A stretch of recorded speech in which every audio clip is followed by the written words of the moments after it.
Hi, everyone. I'm Elaine Quijano. Thank you for joining us.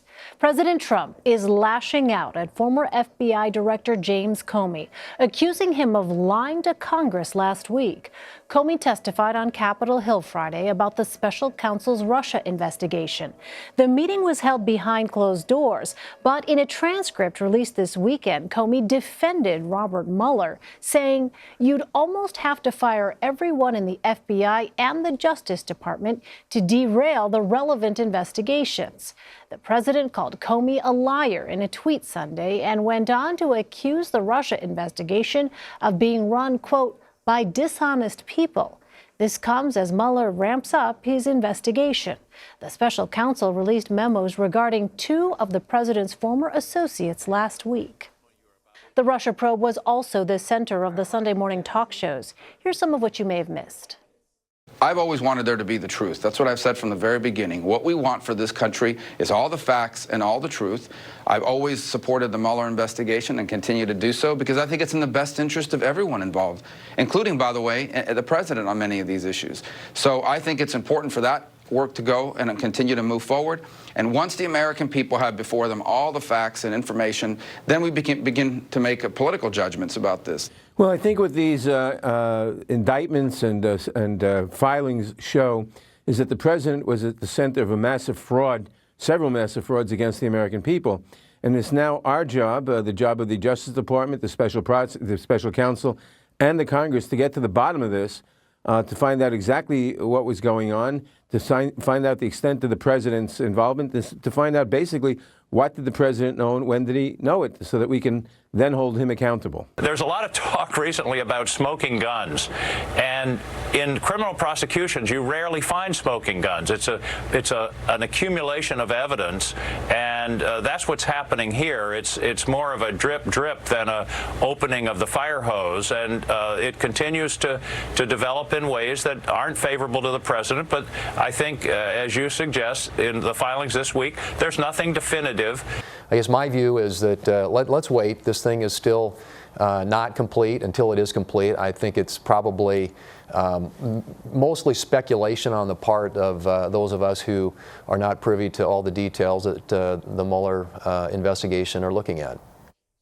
Jessica Levinson joins me now from Los Angeles. She's a professor at Loyola Law School. Thanks so much, Jessica, for joining us. The transcript of Comey's testimony was released this weekend. Did we learn anything we didn't know before? We learned that we keep doing this. I think the news here was that it's the same news as it's been for a long time. And so we learned that James Comey went before the House committee, that he was asked again about Hillary's emails, and that he said immediately, I've been asked these questions so many times, I've answered these questions so many times. And so the news really was no news. I think the news was that this had to be done before the House of Representatives changes power and Democrats take power, and they don't have these hearings anymore. Meanwhile, Robert Mueller released a memo Friday saying the president's former campaign chairman, Paul Manafort, violated his plea agreement with the special counsel. How might this complicate things for the White House? Well, this is potentially very complicating for the White House because when it comes to Paul Manafort, the question is, the question when it comes to all of the Mueller investigation, which is, was there any conspiracy between the Trump campaign and the Russian government? And did the president of the United States try and engage in obstruction of justice? And when it comes to Manafort's lies, what we're really looking at particularly is with respect to his continued and ongoing relationship with the White House into 2017 and 2018, because that could be really interesting evidence of obstruction of justice. What we're also looking to is the fact that he lied about ongoing contacts with Russian nationals and members of the Russian government, because that goes to the first question, conspiracy between the Russian government and the Trump campaign. Well, Mueller also released a sentencing recommendation Friday for the president's former personal attorney, Michael Cohen. So did prosecutors for the Southern District of New York. How do these two memos differ? Well, so this is kind of a good cop, bad cop memo situation. And so the Southern District of New York essentially says, Michael Cohen, you didn't help us at all. Cooperation means full cooperation. We got half-hearted cooperation. That's not enough. You need a substantial sentence. And then what we have is instead from the special counsel saying, Michael Cohen, you helped. We're not going to say how much of a sentence you should get, but you helped in all these areas. And the way that the special counsel says that Michael Cohen's helpful is actually damaging to the president.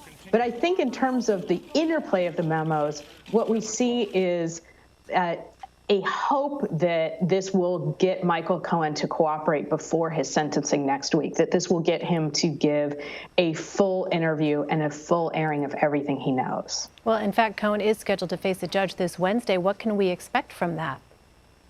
Well, I think that we'll be looking at, basically the first thing we'll be looking at is, will he say, you know what, I've spoken to the prosecutors and we're going to hold off on this sentencing. We're going to pause because I've decided to cooperate. So I think that's the big question. Will there be a pause?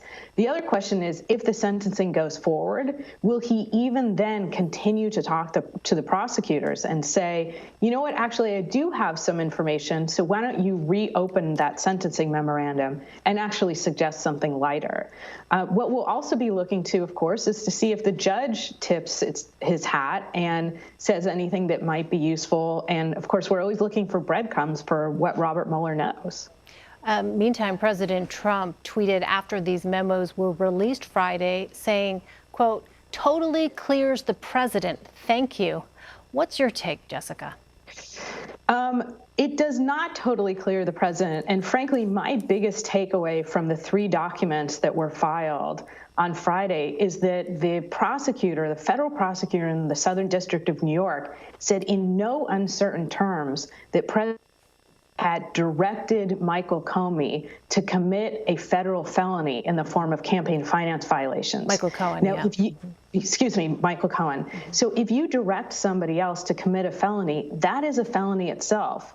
And so my big takeaway was we have a federal prosecutor saying in a filing under oath to a judge, candidate Trump committed a felony. But we had Michael Cohen saying this before, but now what we have is corroborating evidence for that. And for me, that's pretty breathtaking. What we also have is a detail that I think has been somewhat overlooked of Michael Cohen saying, those lies that I made to the congressional committee, I was still in touch with the White House and they were very much aware of what I was saying.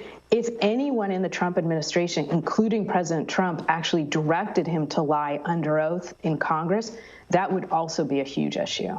So Robert Mueller was originally tasked, as you know, with investigating Russian interference during the election. However, some critics have said the special counsel is focusing too much on crimes committed after he was appointed, such as lying to Congress or the FBI during the probe. Is that a valid criticism? I don't think it is, but I think it's a very understandable response. So the best way that I think about it is to think about if you have a boundary dispute with your neighbor and you say, you know what, I think I have 3 more feet to my property than you do. And the neighbor says, well, let's have an investigation. Let's have someone from the city come out and look and see where the line should have been drawn. If when the investigator is there, they find a dead body in between the 2 properties, you can't ignore the dead body just because the investigator was there to determine a land dispute. And so that's part of what happens in these big investigations. You're looking at all of the players, and if you uncover wrongdoing that's unrelated, you can't ignore it. You do exactly what Robert Mueller did, which is refer it away. Well, the president echoed his call this weekend for the Russia investigation to wrap up. Do we have a better sense, Jessica, now of how long this probe might go on for?